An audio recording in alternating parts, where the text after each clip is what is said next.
समस्त भाई बहनों को हमारा जो है प्यार भरा अभिनंदन, आभार, धन्यवाद। और आज इस प्रसारण में हम जो है अपने भाइयों को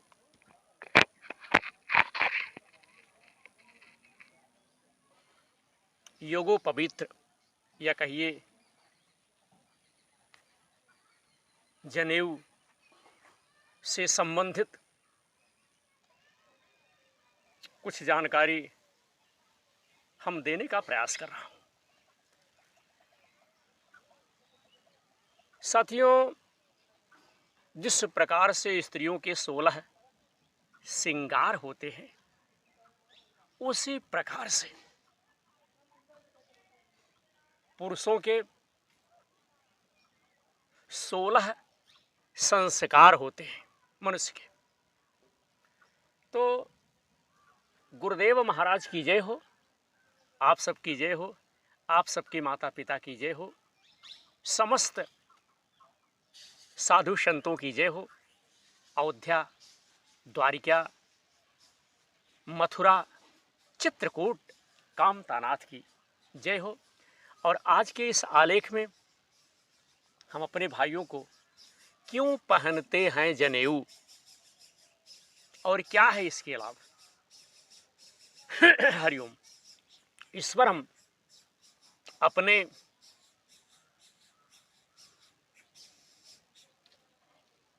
भाइयों को कुछ जानकारी हम देने का प्रयास कर रहा हूं। तो आइए चलते हैं, क्यों पहनते हैं यज्ञोपवीत्र जनेऊ, लोग क्यों धारण करते हैं। साथियों, भगवान श्री रामचंद्र जी जब अपने अनुजों सहित हमारी अयोध्यापुरी में अवतार लिए तो उनका भी यज्ञोपवीत्र जनेऊ हुआ।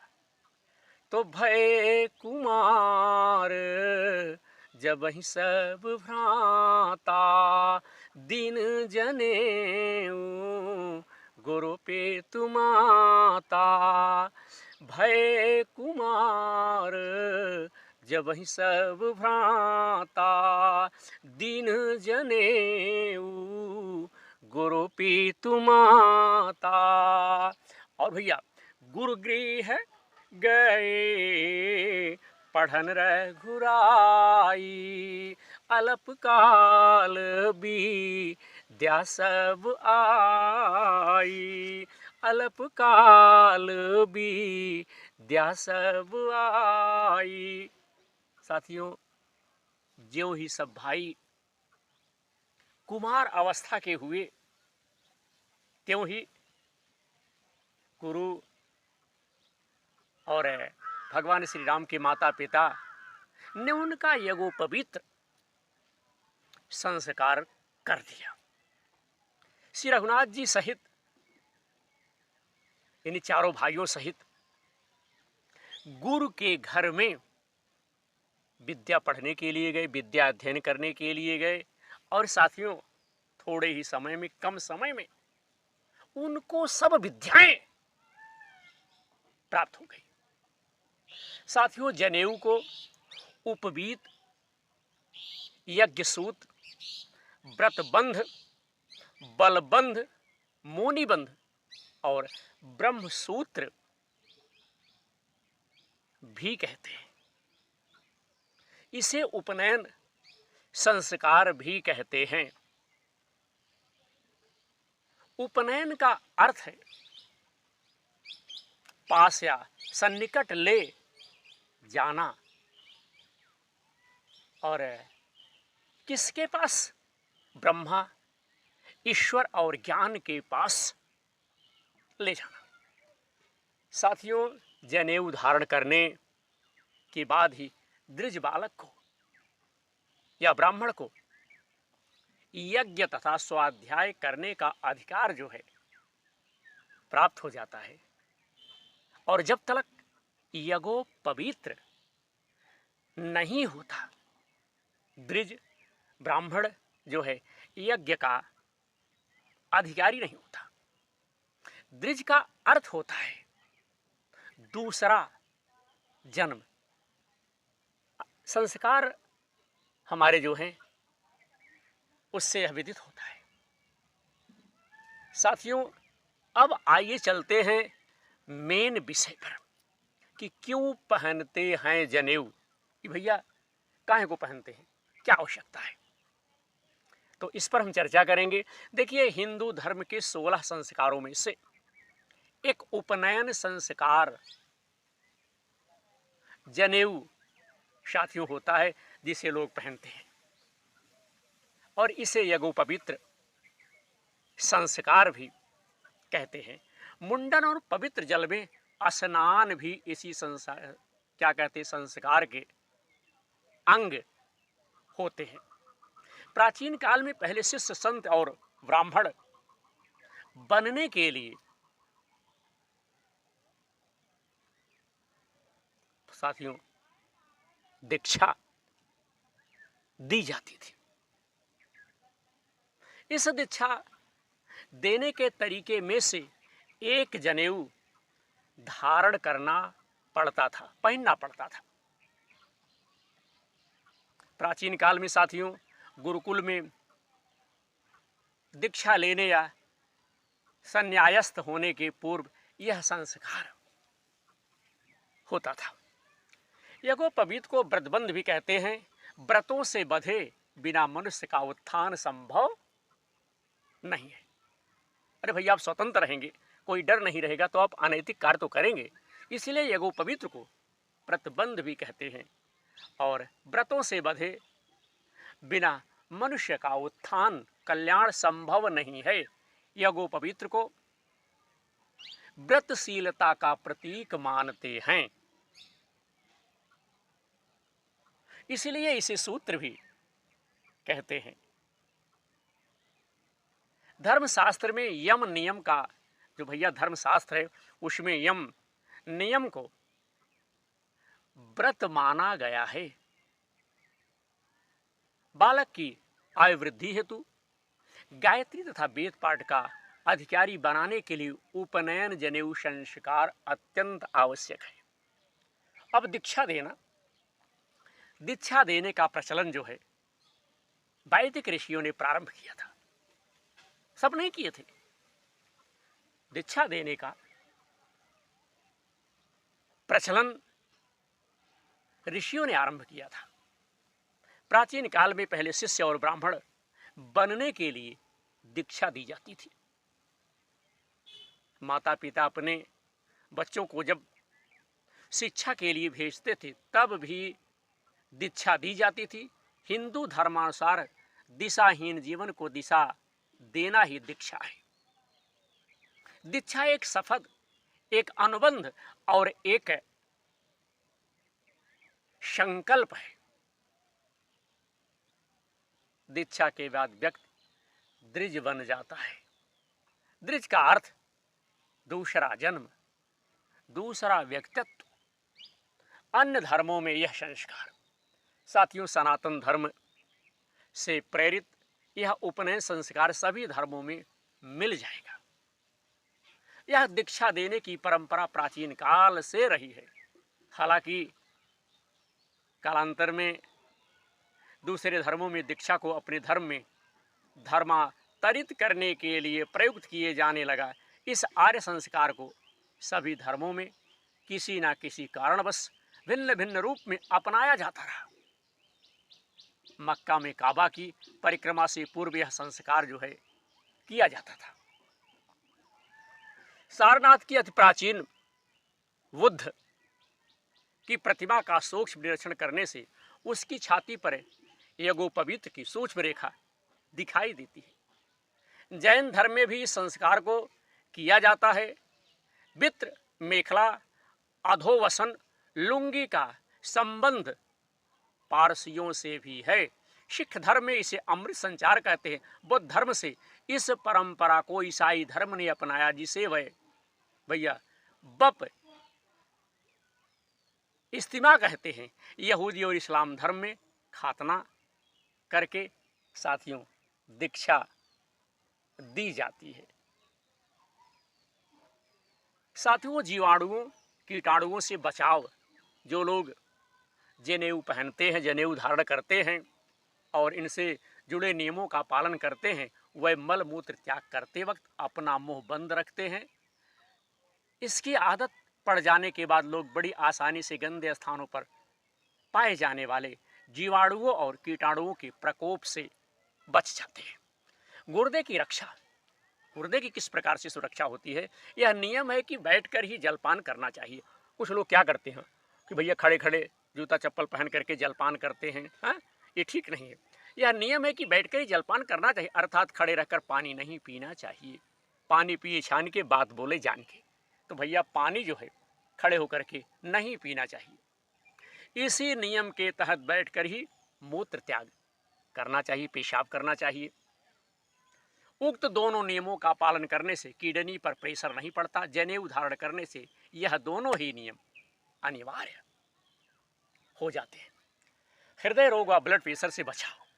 साथियों, शोधानुसार मेडिकल साइंस ने भी यह पाया है कि जनेऊ पहनने वाले को हृदय रोग और ब्लड प्रेशर की आशंका अन्य लोगों के मुकाबले कम होती है।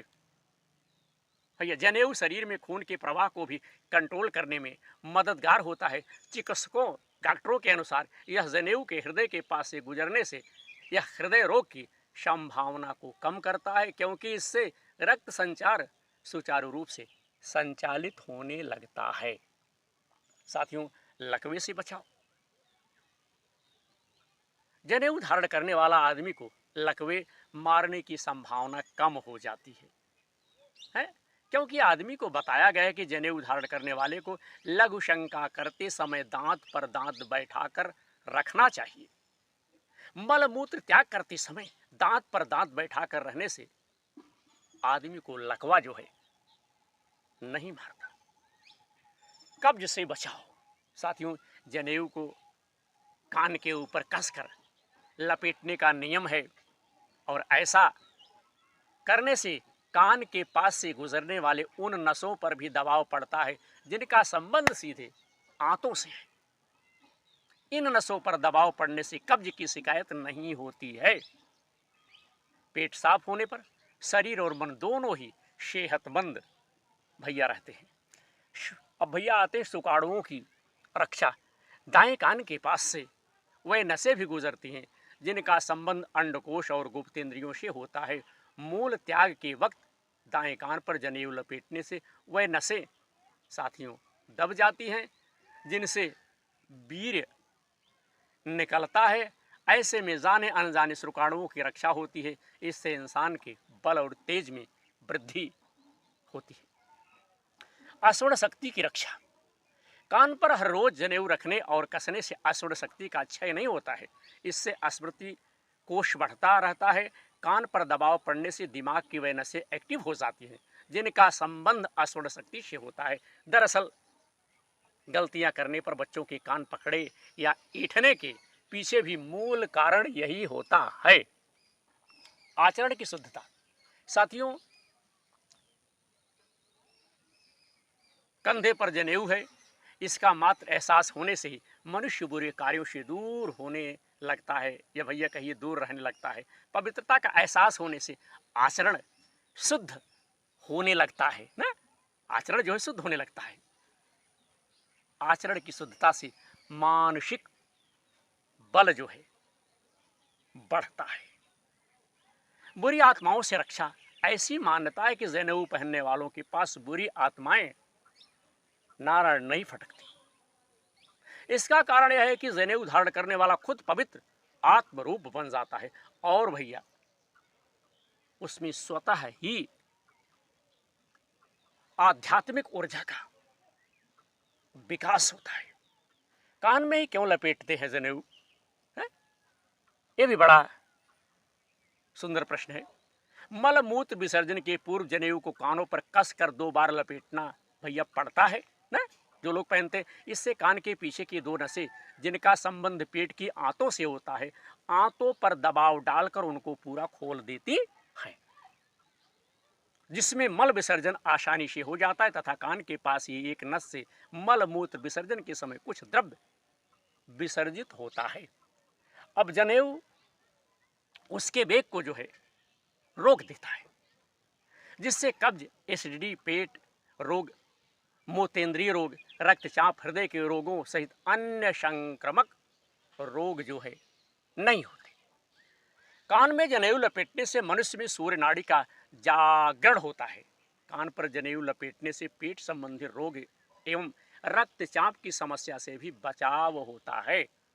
जनेऊ पहनने वाला व्यक्ति नियमों में बंधा होता है। वह मल विसर्जन के पश्चात अपनी जनेऊ उतार नहीं सकता जब तक वह हाथ पैर धोकर, साथियों, जब तक वह हाथ पैर धोकर कुल्ला ना कर ले, अतः वह अच्छी तरह से अपनी सफाई करके ही जनेऊ कान से उतारता है। यह सफाई उसे तुरंत भैया करनी चाहिए और यह सफाई उसे दांत, मुंह, पेट, कृमि, जीवाणुओं के रोगों से बचाती है। इसी कारण जनेऊ का सबसे ज़्यादा लाभ हृदय रोगियों को होता है। चिकित्सा विज्ञान के अनुसार, हमारे विज्ञान क्या कहते हैं, इस पर भी कुछ चर्चाएं हो जाएं। साथियों, चिकित्सा विज्ञान के अनुसार दाएं कान की नस अंडकोश और गुप्तेंद्रियों से जुड़ी होती है। मूत्र विसर्जन के समय दाएं कान पर जनेऊ लपेटने से शुक्राणुओं की रक्षा होती है। वैज्ञानिकों के अनुसार बार बार बुरी स्वप्न आने की स्थिति में जनेऊ धारण करने से इन समस्याओं से भैया मुक्ति मिलती, छुटकारा होती है। माफ कीजिएगा, माना जाता है कि शरीर के पृष्ठभाग में पीठ पर जाने वाली एक प्राकृतिक रेखा है जो विद्युत प्रवाह की तरह काम करती है। यह रेखा दाएं कंधे से लेकर कमर तक स्थित है। जनेऊ धारण करने से विद्युत प्रवाह नियंत्रित रहता है, जिससे काम क्रोध पर नियंत्रण रखने में आसानी होती है। साथियों, विद्यालयों में बच्चों के कान खींचने की आपने देखा होगा कि कुछ लोग बच्चों का विद्यालय में कान पकड़ लेते, खींच लेते हैं। तो विद्यालयों में बच्चों के कान खींचने के मूल में यह भी तथ्य छिपा हुआ है कि उससे कान की वह नस दबती है जिससे मस्तिष्क की कोई सोई हुई नस कार्य करना शुरू कर देती है। इसलिए भी यज्ञोपवीत को दाएं कान पर धारण करने का जो है उद्देश्य बताया गया है। जनेऊ पहनने का धार्मिक और सामाजिक महत्व क्या है? जनेऊ का धार्मिक महत्व, यज्ञोपवीत को व्रत बंधन भी कहते हैं। व्रतों से बंधे बिना मनुष्य का उत्थान संभव नहीं है। साथियों, यज्ञोपवीत को व्रतशीलता का प्रतीक मानते हैं, इसलिए इसे सूत्र, फार्मूला, सहारा भी कहते हैं। धर्मशास्त्रों में यम नियम को व्रत माना गया है। बालक की आयु वृद्धि हेतु गायत्री तथा वेद पाठ का अधिकारी बनाने के लिए उपनयन जनेऊ संस्कार अत्यंत आवश्यक है। जनेऊ से पवित्रता का एहसास होता है। यह मन को बुरे कार्यों से बचाती है। कंधे पर जनेऊ है, इसका मात्र एहसास होने से ही मनुष्य बुरे कार्यों से दूर जो है रहने लगता है कि भैया ये काम नहीं करेंगे। धार्मिक दृष्टि से माना जाता है कि जनेऊ धारण करने से शरीर शुद्ध और पवित्र होता है। शास्त्रों के अनुसार भैया आदित्य, वसु, रुद्र, वायु, अग्नि, धर्म, वेद, आप, सोम एवं सूर्य आदि देवताओं का निवास दाएं कान में माना गया है। अतः उसे दाएं हाथ से सिर्फ स्पर्श करने पर भी आचमन का फल साथियों प्राप्त होता है। आचमन अर्थात मंदिर आदि में जाने से पूर्व या पूजा करने से पूर्व जल से पवित्र होने की क्रिया को आचमन कहते हैं। इसलिए धर्म में इसे भैया, इस्लाम धर्म में जो है इसे वजू कहते हैं, द्रिज। साथियों, स्वार्थ की संकीर्णता से निकलकर परमार्थ की महानता में प्रवेश करने को, पशुता को त्याग कर मनुष्यता ग्रहण करने को दूसरा जन्म कहते हैं। शरीर जन्म माता पिता के रजबीर से वैसे ही होता है जैसे अन्य जीवों का आदर्शवादी जीवन लक्ष्य अपना लेने की प्रतिज्ञा करना ही वास्तविक मनुष्य जन्म में प्रवेश करना है। इसी को द्विजत्व कहते हैं। द्विजत्व का अर्थ है दूसरा जन्म। सामाजिक महत्व, आदमी को 2 जनेऊ धारण कराया जाता है। धारण करने के बाद उसे बताया जाता है कि उसे 2 लोगों का भार या जिम्मेदारी वहन करना है। एक पत्नी पक्ष का और दूसरा अपने पक्ष का, अर्थात पति का पक्ष भैया। अब यज्ञोपवीत थोड़ी सी इस पर चर्चा कर दें।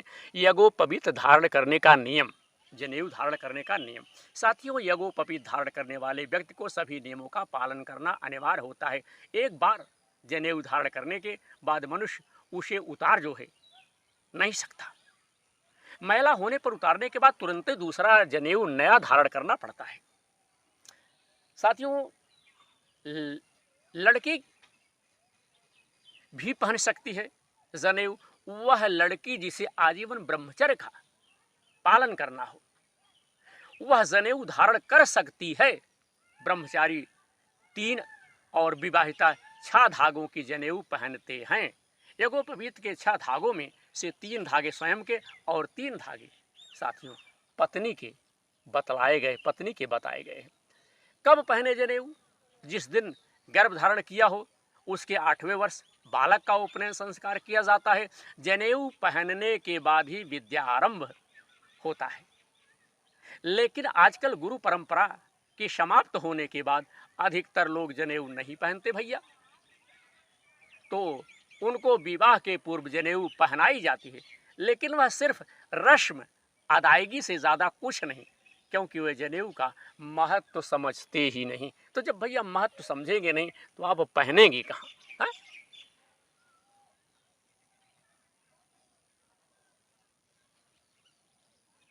किसी भी धार्मिक कार्य पूजा पाठ यज्ञ आदि करने के पूर्व जनेऊ धारण करना जरूरी है। विवाह तब तक नहीं होता जब तक कि जनेऊ धारण नहीं किया जाता। जब भी मूत्र या शौच विसर्जन करते हैं वक्त भैया जनेऊ धारण किया जाता है। यज्ञोपवीत को मल मूत्र विसर्जन के पूर्व दाहिने कान पर चढ़ा लेना चाहिए और हाथ स्वच्छ करके ही उतारना चाहिए। इसका स्थूल भाव यह है कि यज्ञोपवीत कमर से ऊंचा हो जाए और अपवित्र ना हो।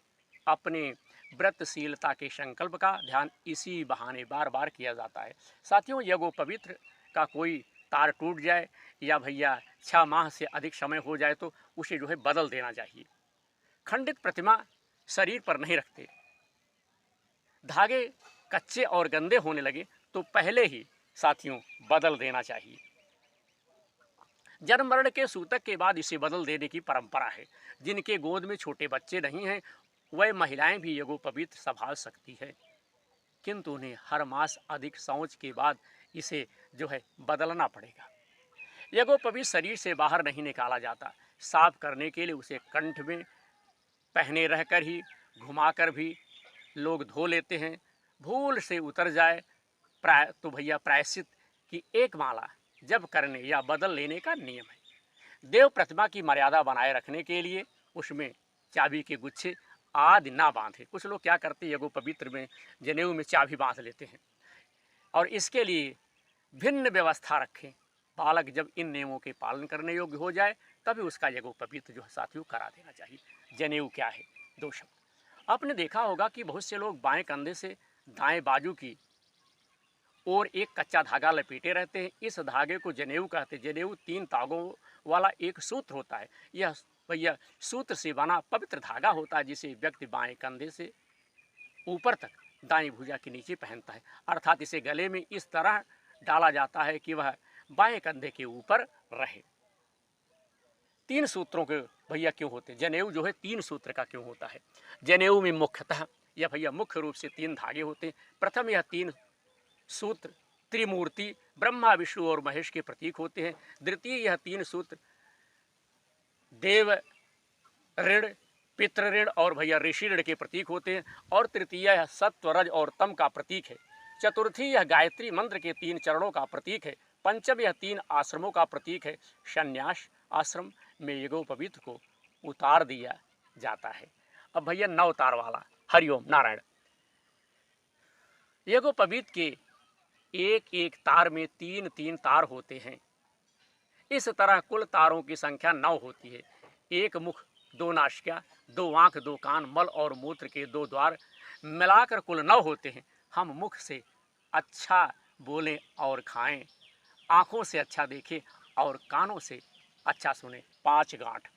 यज्ञोपवीत में 5 गांठ लगाई जाती है जो ब्रह्मा धर्म, अर्थ, काम और मोक्ष का प्रतीक है। यह 5 यज्ञों, 5 ज्ञानेंद्रियां और भैया 5 कर्मों का भी प्रतीक है। जनेऊ की लंबाई, थोड़ा इस पर भी चर्चा कर लिया जाए। यज्ञोपवीत की लंबाई लगभग 96 अंगुल होती है। इसका अभिप्राय है कि जनेऊ धारण करने वाले को 64 कलाओं और 32 विद्याओं को सीखने का प्रयास करना चाहिए। 4 वेद, 4 भैया उपवेद, 6 अंग, 6 दर्शन, 3 भैया सूत्र ग्रंथ, 9 आरण्यक, मिलाकर कुल 32 विद्याएं होती है। 64 कलाओं में जैसे वास्तु निर्माण, व्यंजन कला, चित्रकारी, साहित्य कला, दस्तकारी भाषा, यंत्र निर्माण, सिलाई, कढ़ाई, बुनाई, दस्तकारी, आभूषण निर्माण, कृषि आदि। अब जनेऊ धारण, वस्त्र। साथियों, जनेऊ जो है, जनेऊ धारण करते वक्त बालक के हाथ में एक दंड होता है। वह बगैर सिला एक ही वस्त्र पहनता है। गले में पीले रंग का दुपट्टा होता है। मुंडन करके उसकी शिखा जो है केवल रख दी जाती है, बाकी सारे बाल उतार दिए जाते हैं। पैर में खड़ाऊं होती है। मेखला और कोपीन पहनी जाती है। मेखला, कोपीन, दंड। मेखला और कोपीन संयुक्त रूप से दी जाती है। कमर में बांधने योग्य नाड़े जैसी सूत्र को मेखला कहते हैं। मेखला को मुंज और करधनी भी कहते हैं। कपड़े की सिली हुई सूत की डोरी कलवे में लंबे टुकड़े से मेखला बनती है। कोपीन लगभग 4 इंच चौड़ी, 1.5 फुट लंबी लगोटी होती है। इसे मेखला के साथ टाँक कर भी रखा जा सकता है। दंड के लिए लाठी या भैया ब्रह्मदंड जैसा रोल भी रखा जा सकता है। यज्ञोपवीत को पीले रंग में रंग कर साथियों रखा जाता है। जनेऊ धारण, बगैर सिले वस्त्र पहनकर, हाथ में एक दंड लेकर, कोपीन और पीला दुपट्टा पहनकर विधि विधान से जनेऊ धारण की जाती है। जनेऊ धारण करने के लिए एक यज्ञ होता है, जिसमें जनेऊ धारण करने वाला लड़का अपने संपूर्ण परिवार के साथ भाग लेता है। यज्ञ द्वारा संस्कार किए गए विशिष्ट सूत्र को विशेष विधि से भैया ग्रंथित करके जो है बनाया जाता है। 3 सूत्रों वाले इस यज्ञोपवीत को गुरु दीक्षा के बाद हमेशा धारण किया जाता है। अपवित्र होने पर यज्ञोपवीत जो है भैया बदल दिया जाता है। गायत्री मंत्र। यज्ञोपवीत गायत्री मंत्र से शुरू होता है। गायत्री उपवीत का सम्मिलन ही द्विजत्व है। यज्ञोपवीत में 3 तार हैं। गायत्री में 3 चरण है। तत्सवितुर्वरेण्यम प्रथम चरण, भर्गो देवस्य धीमहि द्वितीय चरण, और भैया धियो यौनः प्रचोदयात् तृतीय चरण है। गायत्री महामंत्र की प्रतिमा यज्ञोपवीत, जिसमें 9 शब्द 3 चरण सहित 3 भैया व्याहुतियां समाहित हैं। अब ऐसा करते हैं संस्कार। साथियों, यज्ञोपवीत संस्कार प्रारंभ करने के पूर्व बालक का मुंडन करवाया जाता है। उपनयन संस्कार के मुहूर्त के दिन लड़के को स्नान कराकर उसके सिर और शरीर पर चंदन केसर का लेप करते हैं और जनेऊ पहनाकर ब्रह्मचारी बनाते हैं। फिर होम करते हैं। फिर विधि पूर्वक गणेश आदि देवताओं का पूजन, यज्ञ वेदी एवं बालक को अधोवस्त्र के साथ माला पहना करके बिठाया जाता है। फिर 10 बार गायत्री मंत्र से अभिमंत्रित करके देवताओं के आवाहन के साथ उससे शास्त्र शिक्षा और व्रतों के पालन का वचन जो है दिया जाता है। फिर उसकी उम्र के बच्चों के साथ बैठाकर चूरमा खिलाते हैं। फिर स्नान कराकर उस वक्त गुरु, पिता या बड़ा भाई गायत्री मंत्र सुनाकर कहता है कि आज से तू अब ब्राह्मण हुआ, अर्थात ब्रह्मा सिर्फ ईश्वर को मानने वाला को भैया माने वाला हुआ, अर्थात ईश्वर को। इसके बाद मृगचर्म ओढ़कर मुंज मेखला का कंदोरा बांधते हैं और एक दंड हाथ में दे देते हैं। तत्पश्चात वह बालक उपस्थित लोगों के से जो है भीख मांगता है। शाम को खाना खाने के पश्चात दंड को साथ कंधे पर रखकर घर से जो है भैया कन्हवा पे रख करके घर से भागता है और कहता है कि मैं पढ़ने के लिए काशी जाता हूँ, या मैं पढ़ने के लिए काशी जा रहा हूँ। बाद में कुछ लोग शादी का लालच दे करके पकड़ कर लाते हैं। तत्पश्चात वह लड़का ब्राह्मण मान लिया जाता है। साथियों, बालक को सर्वप्रथम स्कूल में प्रवेश के लिए भैया द्वितीय, तृतीय, पंचमी, षष्ठी, दशमी, एकादशी व द्वादशी, सोमवार, बुधवार, गुरुवार, शुक्रवार का दिन शुभ रहता है। और साथियों, इसके अतिरिक्त भी ध्यान दीजिएगा, इसके अतिरिक्त भी अश्वनी, रोहिणी, मृगशिरा, आर्द्रा, पुनर्वस, चित्र, हस्त, अनुराधा व रेवती नक्षत्र भी शुभ होते हैं।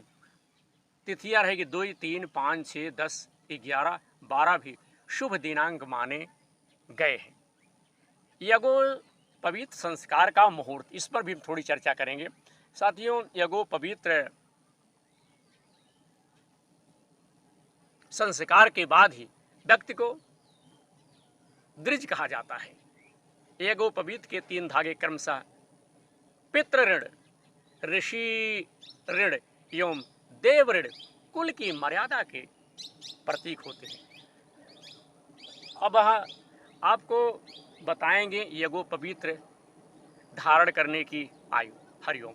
अधिकतम आयु यज्ञोपवीत का समय 16 वर्ष ब्राह्मण के लिए 5वां या 8वां वर्ष, 22 वर्ष क्षत्रियों के लिए 6वां या 11वां वर्ष, 24वां वर्ष वैश्य के लिए 18वां या भैया 12वां वर्ष। और साथ ही साथ जब सूर्य मकर, कुंभ, मीन, मेष, वृश्चिक और मिथुन में होता है, अर्थात उत्तरायण में, इसमें हरिशयन का समय छोड़कर अर्थात आषाढ़ शुक्ल एकादशी से कार्तिक शुक्ल एकादशी तक का समय छोड़कर यज्ञोपवीत के लिए शुभ समय माना जाता है। और स्थिर नक्षत्रों के विषय में भी हम आपको थोड़ी सी जानकारी देना चाहूँगा। सभी स्थिर नक्षत्र उत्तर फागुनी, उत्तरा आषाढ़, उत्तरा भाद्रपद, रोहिणी। सभी मृद नक्षत्र मृगशिरा, रेवती, चित्रा, अनुराधा। सभी लघु नक्षत्र हस्त, अश्वनी, भैया पुख्य व अभिजित। सभी चर नक्षत्र स्वाति, पुनर्वस, धनिष्ठा एवं शतभिखा, यह सभी शुभ नक्षत्र होते हैं। और साथियों, इनमें से पुनर्वस ब्राह्मणों के लिए शुभ नहीं माना जाता है। शुक्ल पक्ष की 2, 3, 5, 10, 12 और कृष्ण पक्ष की 2, 3, 5 ठीक है। अशुभ तिथि जो भी त्याज्य है। और साथियों, आषाढ़ शुक्ल पक्ष दशमी, ज्येष्ठा शुक्ल पक्ष द्वितीया, पौष शुक्ल पक्ष एकादशी, माघ कृष्ण पक्ष द्वादशी और संक्रांति का दिन। तो आज हमने अपने भाइयों को इस वीडियो में यज्ञोपवीत से संबंधित, जनेऊ से संबंधित जानकारी जो है अपने भाइयों को दी कि भैया क्यों पहनते हैं जनेऊ और क्या है इसके लाभ। काफ़ी समय से कुछ लोग इस विषय में जो है हमसे मांग कर रहे थे, तो हमने कहा समयाभाव होने के कारण इस विचार को हम जो है आप सब तक शेयर नहीं कर पा रहा हूँ। और आज हमें ऐसा अवसर मिला, हमने इस विचार को आप सब तक शेयर करने का प्रयास किया। और आप सबकी सेवा में हम सदैव चाहते हैं, प्रयास करते रहते हैं, कोशिश करते हैं कि अच्छी चीज़ें जब हमें मिले तो उन अच्छी चीज़ों को हम आप तक जो है शेयर करते रहें। और भैया जैसे हमें कोई अद्भुत अलौकिक चीज़ प्राप्त हो जाती है, हम आप सब की सेवा में उसे तुरंत भैया वीडियो के माध्यम से शेयर करते हैं। तो आज हमने जनेऊ से संबंधित, यज्ञोपवीत से संबंधित इस वीडियो में हमने थोड़ी सी जानकारी दी। आशा करता हूँ हमारे भाइयों को, हमारे देशवासियों को हमारे द्वारा दी गई जानकारी बढ़िया लगेगी। अगर हमारा विचार, हमारे द्वारा दी गई जानकारी आप सबको बढ़िया लगे तो यूट्यूब पे आप लोग सर्च करें विनोद प्रहरी यूट्यूबर यूट्यूब चैनल और हमारे कार्यक्रम से जुड़ करके हमारा सहयोग करें। जय हो श्री राम की।